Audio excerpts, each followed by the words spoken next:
My golden child brother got himself arrested during my wedding and later, out of anger, revealed a dark family secret that almost destroyed my life.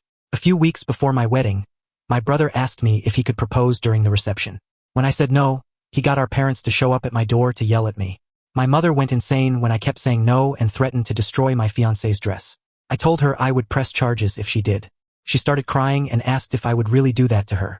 When I said yes, she stopped crying and went back to screaming. They only left when I threatened to uninvite my brother, who actually promised he wouldn't propose at my wedding. But when my wedding day came around, his girlfriend showed up in white. As a cherry on top, as we were about to cut the cake, I heard my brother's girlfriend screaming, "Yes." I turned around to see him proposing to her. He put the ring on her finger, but as soon as he did, the maid of honor spilled red wine all over them. Immediately afterwards, everything spiraled out of control. My brother was convinced we had planned the spill, thinking we wanted to embarrass him and his girlfriend. He was furious and caused a scene in front of all the guests. My wife, Olivia, and I felt the eyes of everyone on us. It was clear my brother couldn't let it go. He approached the maid of honor, who was already really embarrassed and trying to clean up the mess. Even though she tried to apologize and explain it was an accident, my brother kept saying she did it on purpose. He began yelling and cursing at her until she began to cry. This caused even more people to get involved, trying to calm things down. I jumped in, trying to cool things off, but it just made him louder and more upset. Out of nowhere, he stepped right up to me and shoved me. I was totally caught off guard and stumbled back. I pushed back, and things got out of hand fast. We ended up scuffling, grabbing at each other's shirts, and before we knew it, we were swinging at each other. Olivia decided to call the police. When the police showed up, they talked to a bunch of people to figure out what happened. It was really embarrassing to explain the whole fight, especially in front of all our friends and family who were there to celebrate with us. In the end, the police decided it was best for my brother and his girlfriend to leave the party. As they were being led away, my brother kept yelling about how that of a bridesmaid ruined their day. Even though it was a relief to see him go, I also felt sad because he's still my brother. After they left, the whole mood at the wedding was pretty down. A lot of guests started to leave too, saying sorry as they went. The morning after the wedding, my phone buzzing nonstop woke me up. It was my parents calling from their vacation in Italy. They had missed the wedding for their holiday, but my brother had already called them and told them his side of the story. From what they were saying, it was obvious my parents were on my brother's side. He's always gotten his way since he was the younger brother and the baby of the family. They seemed disappointed in me and expected me to fix things. The whole conversation felt pretty one-sided, mainly because they had only heard my brother's version of the story. This kind of thing isn't new in our family. It's always been like his word gets more weight than mine. Not only that, but my parents told me I had to bail out my brother, who had ended up spending the night in jail because once he was outside, he started arguing with the officers and acted like an hole to them. They also said I needed to replace his girlfriend's dress that got wine-stained during the wedding, which turned out to be the dress she was planning to wear at their own future wedding. We ended up in an argument, and I brought up every time they were in his favor, but they didn't see my point of view. I told them how they'd always favored my brother since we were kids. Every Christmas, it was obvious he was the favorite because he got most of the gifts while I got less. Whenever he messed up, I was blamed since I was the older brother and supposed to set the example. This pattern continued into our teen years. I always had to include him in everything I did, which made it feel like I couldn't have my own life. He was always there. In that conversation, I realized I couldn't do this anymore, and I told them to keep me out of the current mess with my brother. I said they could go off if they expected me to bail him out after he ruined my wedding. The other end of the line fell silent. They said they were coming back to the US that instant and hung up. They came back from their trip that day and immediately bailed out my brother themselves. I found myself in the kitchen, getting breakfast ready for Olivia. I was still thinking about the call with my parents, but I pushed it aside to focus on making this morning special for her. When I walked into the bedroom with the tray, I saw Olivia sitting up with puffy eyes from crying the night before. I set the tray down and joined her on the bed, telling her about the call with my parents. She listened, and I could see she was still hurt from our ruined wedding night. I told her that we wouldn't let them ruin today too. I placed the tray on her lap, showing her favorite breakfast, pancakes, strawberries, and whipped cream. Her eyes lit up, and she smiled at me as she started eating. I told her exactly what I knew would cheer her up: a shopping trip to her favorite stores. Olivia shook her head and said she'd love that. She had been eyeing a new pair of shoes since the last time we went to the mall, and I was going to get them for her. We spent the morning enjoying breakfast in bed. Later, we went out to Olivia's favorite shops. While Olivia was in the dressing room, I got a call from my brother. He was clearly drunk and started bragging. He told me our parents promised him a lot of money and valuable family property, making sure he'd get the family inheritance, not me. I asked him what he was talking about, and he said the reason why I was jealous of him was because our parents would make sure he was set for life, and nothing that I could do would change that. He told me about hundreds of thousands of dollars in the trust that Dad made for us, but it only had his name on it and the will.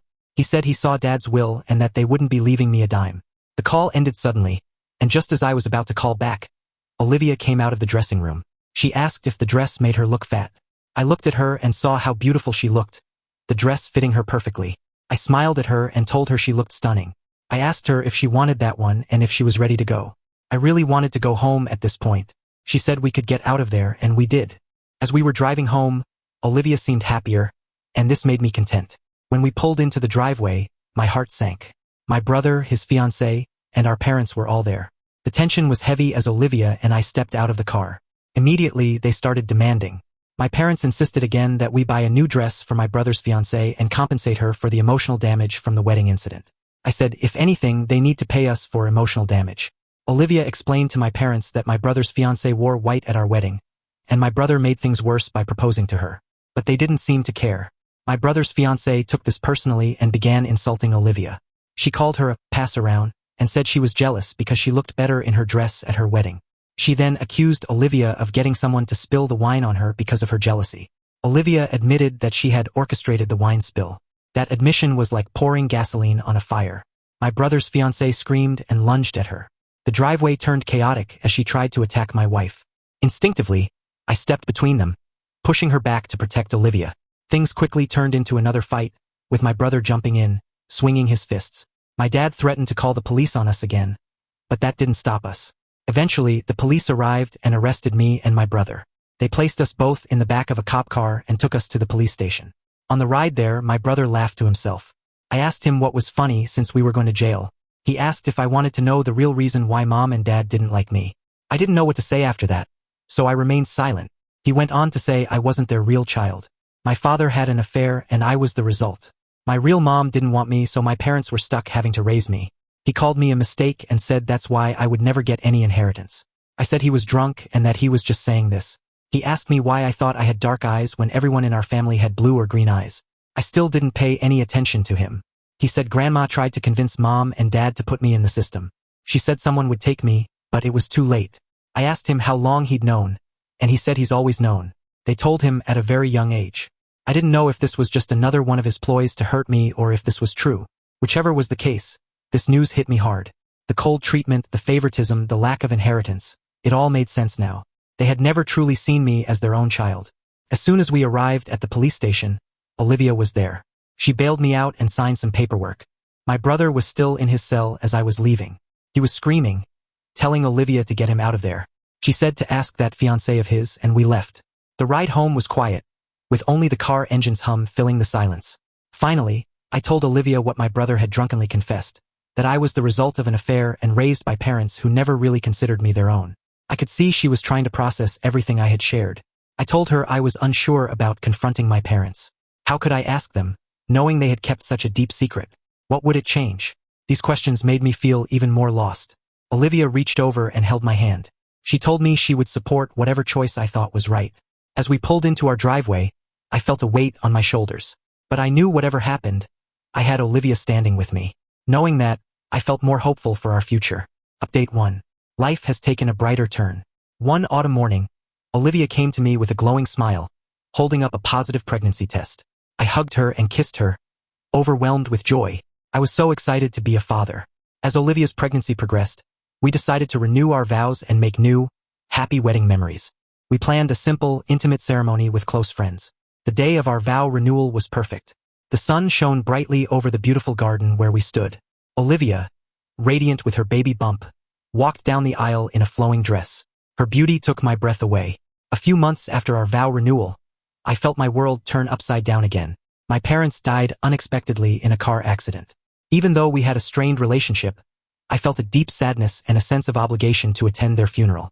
Olivia joined me for support. At the funeral, the air felt heavy. Friends and extended family gathered to pay their respects. My brother, however, stood apart from the mourners. He looked almost satisfied that our parents were gone. He avoided looking in my direction, his demeanor unsettlingly detached. As the service proceeded, I couldn't shake the unease. My brother's behavior seemed out of place. I couldn't fathom his emotions, whether he was relieved, indifferent, or hiding something deeper. But his presence felt like a dark cloud over an already grim day. As the service ended, I watched my brother still keeping his distance, a faint, almost smug smile playing on his lips. Update 2. After the funeral, life seemed to settle into an uneasy calm. My brother and his fiancée continued to live in their lavish mansion, seemingly untouched by the aftermath of our parents' passing. News occasionally trickled through the family grapevine about their extravagant lifestyle. It wasn't until later that I heard troubling rumors. Word spread that they had burned through their inheritance quicker than expected. Their once larger-than-life habits were now crumbling under the weight of poor financial decisions. It came as no surprise when whispers began circulating that they were calling around, asking family members for money. One evening, I received a hesitant call from a cousin, sharing the news. It was unsettling to hear how quickly their fortune had dwindled. But for me, life had taken a different path. I focused on Olivia and preparing for the baby. One day, out of the blue, my brother called wanting to reconnect. His voice almost sounded sincere, and it caught me off guard. He said he regretted everything he had done to us and had left his fiancée. He claimed he wanted to mend our relationship. I listened with a heavy heart but remained guarded. I quietly blocked his number after the call. In the quiet of our home, Olivia and I chose peace. We knew that our family, built on love and trust, was all we needed.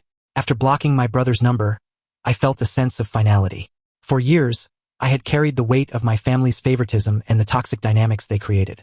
Now, I was finally free to focus on what truly mattered: Olivia, our growing family, and the future we were building together. As Olivia's due date approached, our lives became a whirlwind of excitement and preparation. Friends and neighbors threw us a lovely baby shower. Olivia glowed with happiness, surrounded by love and support. It was a stark contrast to the chaotic and hurtful family experiences I had endured. This was the family I had always wanted to create. Our daughter Sarah was born on a crisp spring morning.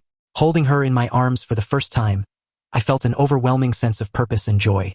She had Olivia's sparkling eyes and a soft, curious gaze that melted my heart instantly. In that moment, every hardship and betrayal seemed insignificant compared to the love I felt for my little family. Olivia and I embraced our new roles as parents with enthusiasm and devotion. Late-night feedings, diaper changes, and lullabies became a routine we both cherished. Sarah brought us closer together, and we vowed to give her the kind of love and stability I had longed for as a child. One day, about a year after Sarah's birth, I received a letter in the mail. It was from my brother. In it, he apologized for everything he had done, from ruining my wedding to revealing the painful family secret. He admitted that he had been jealous of the life I had built with Olivia and regretted his actions. He also confessed that he had squandered his inheritance and was now living paycheck to paycheck. He asked if I could find it in my heart to forgive him and help him rebuild his life. I read the letter several times, unsure of how to respond. While his words seemed genuine, I couldn't ignore the damage he had caused. Olivia and I discussed it at length. In the end, I decided not to reply. Forgiveness, I realized, didn't mean I had to reopen old wounds or welcome toxicity back into my life. As time went on, Olivia and I continued to build a life filled with love and happiness. Watching Sarah grow and explore the world reminded me of what truly mattered. We celebrated milestones as a family, from her first steps to her first words. Every day felt like a new beginning. The pain of the past still lingered, but it no longer defined me. I had learned to let go, to prioritize my happiness and the well-being of my family above all else. Olivia's unwavering support had been my anchor through the storm, and together, we had created a life worth celebrating. Though my brother and I may never reconcile, I am at peace with that. My family isn't defined by blood but by love, respect, and the bonds we choose to nurture. For the first time in my life, I feel truly free.